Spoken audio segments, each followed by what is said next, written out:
زرد موسم کے دکھ، از قلم سمیرہ شریف طور، قسط نمبر 5۔ اس لیے کہ لائبہ آپ ایک غلط آدمی کی سفارش کر رہی ہیں۔ آپ اس شخص کے بارے میں کچھ نہیں جانتی سوائے اس کے کہ اس نے زوفی کو تنگ کیا تھا۔ میں کچھ بھی نہیں جاننا چاہتی۔ میں نہیں چاہتی کہ اس شخص کی وجہ سے زوفی کی بدنامی ہو، جبکہ اس کی ماں آج کل ننگی تلوار بنی ہوئی ہے۔ نہ جانے کیا کیا کہانیاں گھڑ لی ہیں اس نے ہمارے اور آپ کے متعلق۔ ایک دم اس نے اصل بات کہہ دی تھی۔ فوزان خاصا مطمئن ہو گیا۔ تو ٹھیک ہے، اس کی ماں کا بندوبست کر لیتے ہیں، چند دن تک تاریخ کونے میں رہے گی تو عقل آ جائے گی۔ مسکراتے ہوئے اس نے کیا انوکھا حل پیش کیا تھا۔ لائبہ کو سخت جھٹکا لگا۔ وہ بے یقینی سے اسے دیکھے گئی۔ آپ؟ وہ ایک دم ہونٹ بھینچ کر بالکل چپ ہو گئی۔ لائبہ، آپ بہت سیدھی ہیں، کچھ بے وقوف بھی۔ دیکھیں، وہ شخص بہت بڑا مجرم ہے۔ چند ماہ پہلے اس نے ایک قتل کیا تھا، پکڑا گیا۔ کچھ دے دلا کر اس نے بعد میں ضمانت بھی کروا لی۔ مقتول کے ورثاء کافی اثر و رسوخ رکھتے ہیں۔ انہوں نے دوبارہ سے کیس شروع کروایا ہے۔ عدالت نے اس کی ضمانت کینسل کر دی تھی۔ وہ کافی عرصے سے روح پوش تھا۔ چونکہ یہ تھانہ میرے انڈر آتا ہے، اس لیے مجھے خود اس کیس کی پڑتال کرنے کو کہا گیا تھا۔ میں کافی عرصے سے اسے ڈھونڈنے کی کوشش کر رہا تھا۔ مسئلہ یہ تھا کہ وہ یہاں اپنی فیملی کے ساتھ وقت نہیں گزارتا، کبھی کبھی آتا تھا، مگر ہمارے ہاتھ نہیں لگتا تھا۔ آج کل اس کے سب ٹھکانے ہماری نظر میں آ چکے تھے، تو اس نے اپنے گھر میں پناہ لی ہوئی تھی۔ آپ کا یہ محلہ چونکہ اس کے ڈر سے بالکل چپ ہے، اس لیے کسی کو اس کی شکایت کرنے کی ہمت تو نہیں ہوتی تھی۔ زوفی کی شکایت پر میں نے اچانک ایکشن لیا تھا تو یہ وہی شخص تھا، سو ہمارا کام آسان ہو گیا۔ مجھے علم تھا آپ بار بار کیوں فون کر رہی ہیں، مجھ سے کیوں ملنا چاہتی ہیں، اس لیے میں یہ کام نپٹا کر آنا چاہتا تھا۔ اپنے یہاں آنے سے پہلے میں اسے جیل بھیج کر آ رہا ہوں، وہ کافی مطمئن انداز میں بتا رہا تھا۔ آپ کو یہ سب کرنے سے پہلے کچھ نہ کچھ تو بتانا چاہیے تھا نا۔ اپنے اعصاب اور ذہن کو مطمئن کرتے کرتے پھر سوال کر بیٹھی۔ کیا بتاتا آپ کو؟ ہم پولیس والے اگر اپنے سب کیس کسی سے ڈسکس کرنے لگے تو پکڑ چکے مجرموں کو، وہ ہنستے ہوئے کہہ رہا تھا۔ پھر آپ کو کیا پتا اس نے زوفی کو کیا دھمکی دی تھی؟ اس نے خالی خالی نظریں فوزان صدیقی کی آنکھوں میں گاڑ دی۔ زوفی نے اسے ساری بات ضرور بتائی تھی۔ کیا دھمکی دی ہے اس بارے میں تو زوفی نے نہیں بتایا تھا۔ اس شخص نے زوفی کو اٹھوا لینے کی دھمکی دی تھی۔ شاید اس دن عمل بھی کر چکا ہوتا، کیونکہ وہ ایک کوشش ضرور کر چکا تھا۔ وہ حیران پھٹی پھٹی آنکھوں سے اس سامنے والی شخصیت کو دیکھنے لگی۔ کانوں کو اس انکشاف پر یقین نہیں آ رہا تھا۔ وہ تو خوش قسمتی سے جب وہ دونوں ماں بیٹا زبردستی آپ کے گھر میں داخل ہوئے تو چوکیدار اپنے کمرے میں گیا ہوا تھا۔ جب وہ زبردستی زوفی کو کھینچ کر لے جا رہے تھے تو وہ آ گیا اور اس نے گن کی نوک پر انہیں گھر سے نکل جانے پر مجبور کر دیا تھا۔ وہ یہ سب جانتی تھی مگر اندر کی باریک بینی اس کے علم میں نہیں تھی۔ مگر چوکیدار نے تو مجھے کچھ نہیں بتایا، کانپتے ہونٹوں سے یہ جملہ پورا کیا۔ اس واقعے کے فوراً بعد میرا ادھر آنا ہوا تو چوکیدار نے مجھے سب بتا دیا۔ میں نے اسے کسی سے بھی ذکر کرنے سے منع کر دیا تھا اور زوفی کو بھی منع کر دیا، خواہ مخواہ اب پریشان ہوتی۔ اوہ میرے خدا، اب کیا ہوگا؟ وہ زور و شور سے رونے لگی۔ اتنا کچھ ہو چکا تھا اور اسے کچھ خبر ہی نہیں تھی۔ وہ کیسی بہن تھی، اس کی یہ کیسی محبت تھی کہ بہن پر بیتنے والی قیامت کا اسے اندازہ ہی نہیں ہوا تھا۔ لائبہ، پریشان مت ہوں، الحمدللہ سب ٹھیک ہو گیا ہے۔ فوزان نے اس کے کندھے پر ہاتھ رکھ کر اسے تسلی دی۔ وہ اس کی تسلی کی پرواہ کیے بغیر روتی رہی۔ آپ تو صرف اتنی سی بات پر یوں ہراساں ہو گئی ہیں، آپ کو شاید زوفی اور شہود نے یہ بھی نہیں بتایا ہوگا کہ آپ کے گھر چوری کرنے والوں میں بھی یہ شخص شامل تھا۔ لائبہ کی آنکھیں حیرت سے پھیل گئیں۔ جب چوروں کو گرفتار کیا گیا تو انہوں نے بہت پوچھ گچھ کے باوجود اپنے چوتھے ساتھی کا ذکر نہیں کیا تھا۔ ان کا کہنا تھا وہ صرف 3 تھے۔ اب اس کی گرفتاری کے بعد ہم نے اس کے اگلے پچھلے سب کرتوتوں کی تحقیقات کی تو اس نے خود ہی اگلا۔ اس کے ساتھیوں نے بھی اس کی نشاندہی کر دی ہے۔ وہ جانتا تھا کہ ان دنوں شہود یہاں پر نہیں ہے۔ اس کے اور اس کے ساتھیوں کے ارادے انتہائی گھٹیا تھے۔ انہوں نے تو اقرار کیا ہے، یہ تو شکر تھا کہ اللہ نے آپ دونوں کی حفاظت کی، ورنہ وہ رک کر اس کی پھیلی شفاف آنکھوں میں دیکھنے لگا جن پر خوف و ہراس اور ڈر نے ککر جما دیا تھا۔ لائبہ، اللہ تعالیٰ بڑا قادر المطلق ہے، وہ حفاظت کرنے پر آئے تو دنیا کی کوئی بھی طاقت کسی کو نقصان نہیں پہنچا سکتی۔ وہ کسی نہ کسی طریقے سے سبیل نکال دیتا ہے۔ اس نے خود اقرار کیا ہے کہ وہ لوگ انتہائی کوشش کے باوجود آپ دونوں کے کمرے کا دروازہ کھولنے یا توڑنے میں کامیاب نہ ہو سکے تھے۔ وہ بے اختیار گھٹنوں میں منہ چھپا گئی۔ سامنے بیٹھے شخص کے سامنے یہ ذلت، یہ شرمندگی اور یہ بیچارگی اس کا مر جانے کو جی چاہا۔ کیا یہ بھی ابھی ہونا تھا؟ یہ بھی سننا تھا؟ وہ پھوٹ پھوٹ کر رونے لگی۔ اس قدر ذلت کے بعد اس کے پاس سوائے آنسوؤں کے اور کوئی راہ فرار نہ تھی۔ لائبہ پلیز خود کو سنبھالیں، وہ شخص اب کچھ نہیں کر سکے گا۔ وہ جس جگہ پر ہے وہاں سے نکلنا موت کو دعوت دینے کے مترادف ہے۔ میں اس کے فرار کی ہر راہ بند کر آیا ہوں۔ اب آپ کو اس کی طرف سے خوفزدہ ہونے کی ضرورت نہیں۔ وہ بہت اپنائیت اور سبھاؤ سے اسے کہہ رہا تھا۔ ماما پاپا آج زندہ ہوتے تو زندگی قدرے مختلف ہوتی، کم از کم یہ سب تو نہ ہوتا۔ زندگی یوں ہماری بیچارگی کو نہ آزماتی۔ اب تک وہ زوفی کی کہیں نہ کہیں شادی کر چکے ہوتے، مگر میں کیا کروں؟ اس کے لیے کوئی اچھا رشتہ آتا ہی نہیں۔ وہ بھی کسی کے لیے نہیں مانتی۔ وہ مجھے تنہا چھوڑ کر جانے پر آمادہ نہیں۔ بھیا بھابھی شاید اسے منا لے، کوئی امید تو بندھے، اس کے لیے کوئی پرخلوص محبت اور چاہ سے رشتہ تو مانگے۔ وہ شاید خود کلامی میں بول رہی تھی۔ فوزان اس کے ساتھ صوفے پر بیٹھ گیا۔ اس وقت وہ بہت بکھری بکھری لگ رہی تھی۔ اس نے اس کا ہاتھ تھام کر دوسرے ہاتھ سے ہولے ہولے سہلانا شروع کر دیا۔ کب تک اس شخص کا فیصلہ ہو جائے گا؟ وہ اپنے ساتھ بیٹھے فوزان کو دیکھنے لگی۔ ابھی تو اس کا مقدمہ عدالت میں چلے گا، پھر ہی کوئی فیصلہ ہوگا۔ مجھے تو بہت ڈر لگ رہا ہے، اس سے پہلے کہ وہ شخص دوبارہ باہر آئے۔ میں اس سے پہلے زوفی کی شادی کر دینا چاہتی ہوں، مگر اتنی جلدی کون اس سے شادی کرے گا؟ کہاں سے رشتہ لاؤں؟ جو بھی رشتہ آتا ہے میری وجہ سے واپس چلا جاتا ہے۔ فوزان اندازہ نہ لگا سکا کہ وہ اسے بتا رہی ہے یا خود سے کہہ رہی ہے۔ لائبہ آپ بے فکر ہو جائیے، میں ہوں نا، میری نظر میں ایک بہت اچھا رشتہ ہے، چند ایک دنوں میں اسے آپ سے ملواؤں گا۔ فوزان کی بات پر بہت چونک کر اسے دیکھنے لگی۔ بڑی تیزی سے اس کا ذہن کچھ سوچ رہا تھا۔ یہ شخص ہر مشکل میں اس کے کام آ رہا تھا۔ جب سے ملا تھا بہت اپنائیت اور خلوص سے مدد کر رہا تھا۔ ہر ملاقات میں اس کی اہمیت اس کی نظر میں بڑھتی جا رہی تھی۔ اتنا مضبوط، باحوصلہ اور بارسوخ شخصیت رکھتا تھا۔ حالات کو اپنے حق میں ہموار کرنے کا پورا حوصلہ رکھتا تھا۔ ایسے ہی مرد تو لڑکیوں کے آئیڈیل ہوتے ہیں۔ جو کسی لڑکی کو تحفظ دے دے وہ اس کی عزت کرنے لگتی ہے۔ وہ اسے بارہا آزما بھی چکی تھی، تو پھر کیوں نہ وہ اسے زوفی سے شادی کے لیے کہہ کر دیکھ لے۔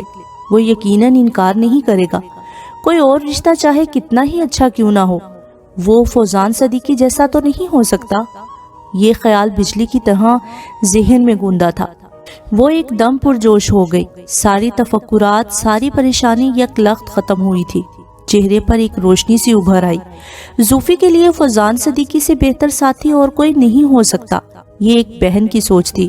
واقعی فوزان صدیقی نے پہلی ملاقات سے لے کر اب تک اس کی تمام مشکلوں کو حل کیا تھا، اس کی راہ کے ہر کانٹے کو ہٹانے کی کوشش کی تھی۔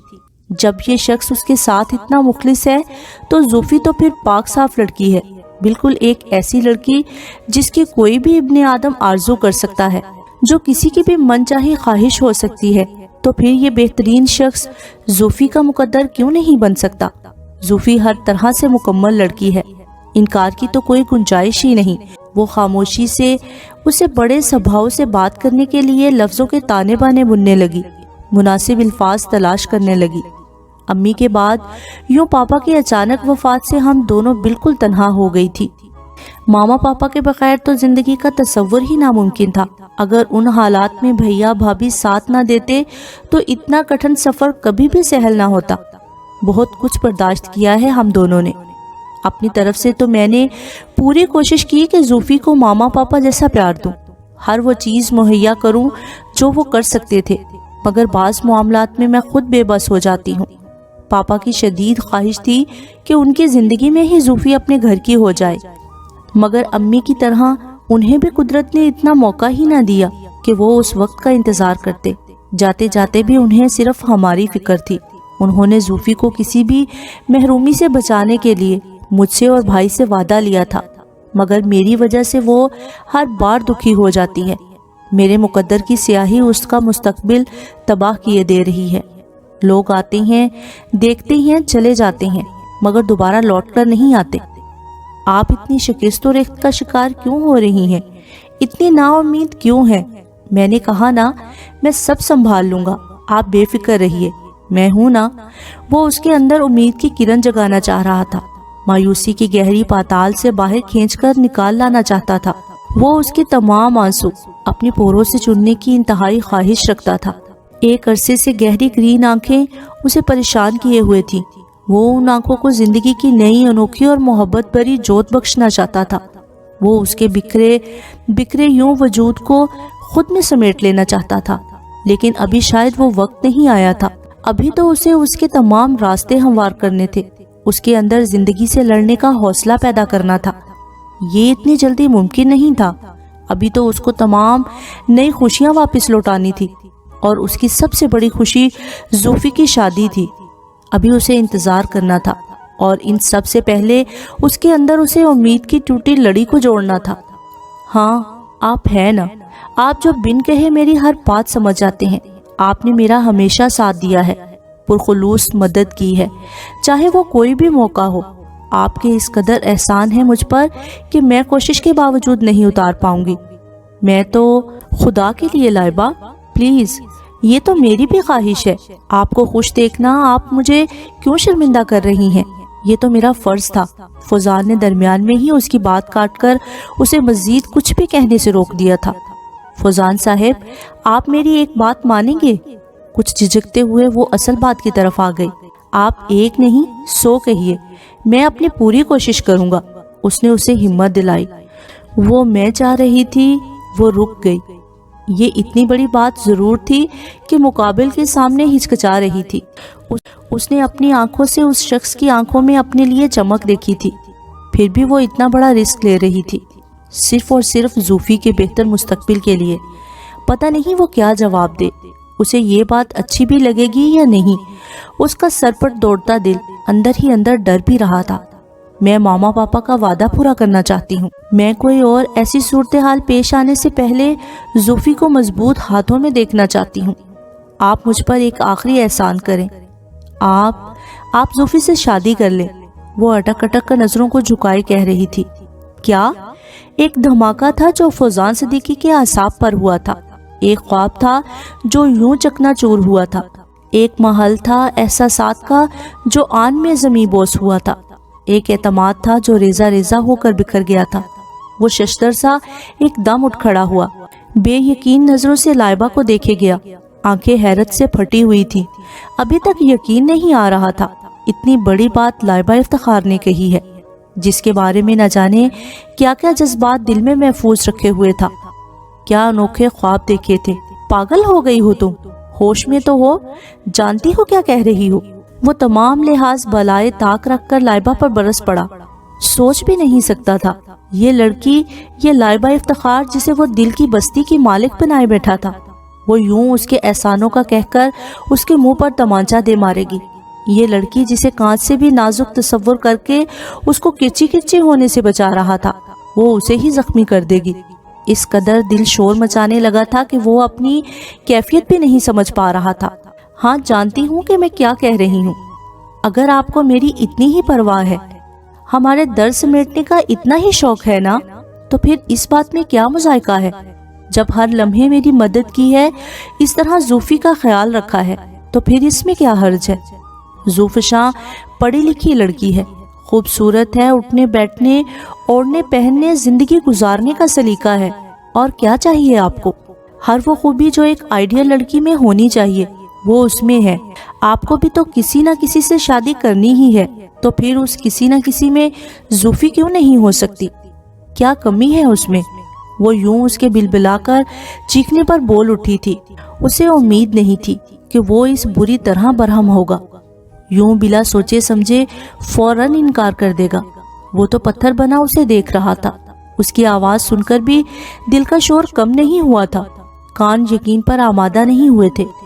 میں سوچ بھی نہیں سکتا لائبہ، آپ میرے لیے ایسی بات کہیں گی؟ وہ لڑکی جسے میں نے آج تک کسی اور ہی نظر سے دیکھا ہے، آپ اس سے مجھ کو شادی کرنے کا کہہ رہی ہیں؟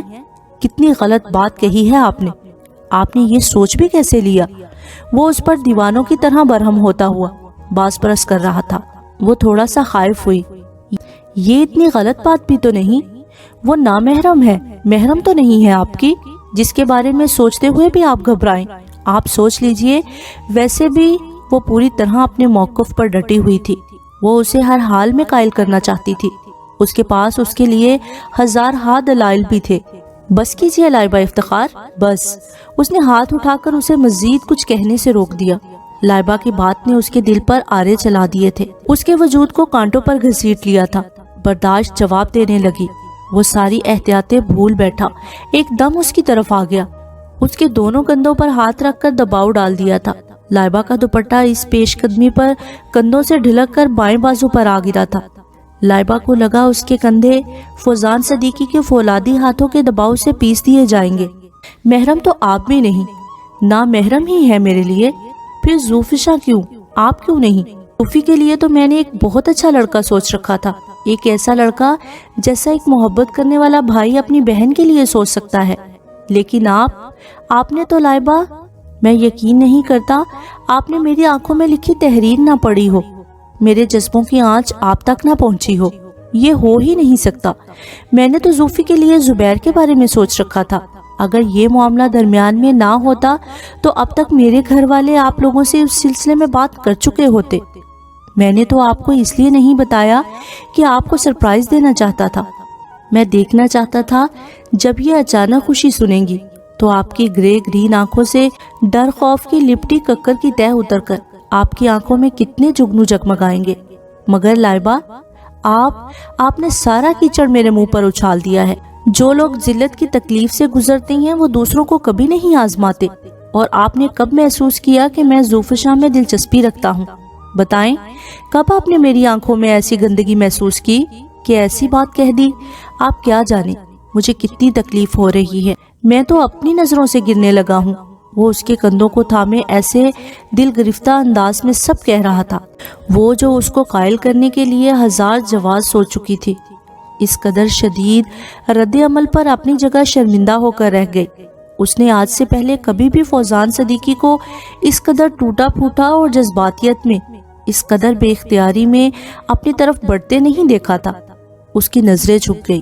لائبہ، آپ نے میرے ہمدردی جتانے، میرے پرخلوص مظاہرے کو غلط نگاہ سے دیکھا ہے۔ مجھے آپ سے تعلق کی خاطر کا کوئی دعویٰ نہیں۔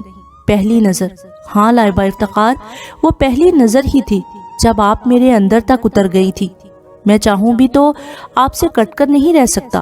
صرف ایک جھلک دیکھ کر، ایک ملاقات کے بعد اپنی ساری زندگی آپ کے نام بے سوچے سمجھے کر دی تو کوئی طلب یا چاہ نہیں کی تھی۔ قدرت نے دوبارہ ہم دونوں کو ملایا ہے تو میں نے سوچا یہ موقع نہیں کھونے دوں گا۔ بہت عرصہ انتظار کیا، اب موسموں کو بے رنگ نہیں کروں گا۔ کچھ لوگ خون کی طرح وجود میں گردش کرتے ہیں، آپ بھی انہی میں شامل ہیں۔ مجھے اپنی ذات کا حصہ لگتی ہیں، جس کے لیے خود قدرت نے مجھے آپ کے پاس اچانک بھیجا تھا۔ میرے دل میں آپ کے لیے محبت پیدا کی، احساس جگایا۔ میں جانتا تھا آپ زوفی سے پہلے اپنے بارے میں کبھی نہیں سوچیں گی، اسی لیے میں چاہتا تھا کہ پہلے زبیر اور زوفی کی شادی ہو جائے، پھر آپ سے اپنے بارے میں بات کروں گا۔ وہ سرسراتے لہجے میں اس سے کہہ رہا تھا۔ کوئی اسے اس قدر چاہتا ہے؟ وہ حیرت سے گنگ رہ گئی۔ کئی آنسو ٹوٹ ٹوٹ کر رخساروں پر گرنے لگے تھے۔ وہ اس قدر سچی محبت کی حقدار نہیں تھی۔ لیکن لائبہ، آپ اس قدر انجان بن جائیں گی، مجھے اندازہ نہیں تھا۔ اس کے کندھوں سے اپنے ہاتھ اٹھا کر دوپٹہ دوبارہ اس کے کندھوں پر پھیلا کر اس نے اس کے دونوں ہاتھوں کو تھام کر ایک بھرپور شکوہ کیا تھا۔ کافی رقت آمیز لہجے میں وہ بول پائی تھی، فوزان، آپ کے جذبوں کی میں قدر کرتی ہوں۔ آپ نے میرے بارے میں اس انداز میں سوچا، یہ میری خوش بختی ہے۔ آپ آج صرف چند واقعات کے علاوہ میرے بارے میں کچھ نہیں جانتے، کچھ بھی تو پتہ نہیں آپ کو۔ اگر جان جائیں تو شاید آپ یہ الفاظ کبھی نہ کہیں۔ میں خوش فہمیوں میں مبتلا نہیں ہوتی، تو پھر میں آپ کی آنکھوں کی تحریر پر کیوں ایمان لاتی؟ صرف ایک بار زندگی نے بہت بڑا دھوکہ دیا ہے، اب کسی اور حادثے سے دوچار ہونے پر آمادہ نہیں ہوں۔ اپنا ہاتھ آہستگی سے چھڑوا کر وہ صوفے پر بیٹھ گئی۔ مجھے معاف کر دے، مجھے شاید اس طرح آپ سے یہ بات نہیں کہنی چاہیے تھی، لائبہ کی آواز میں ندامت کے ساتھ ساتھ حسرت و یاس کی کیفیت بھی شامل تھی۔ فوزان صدیقی محسوس کر کے فوراً اس کے پاس بیٹھا تھا۔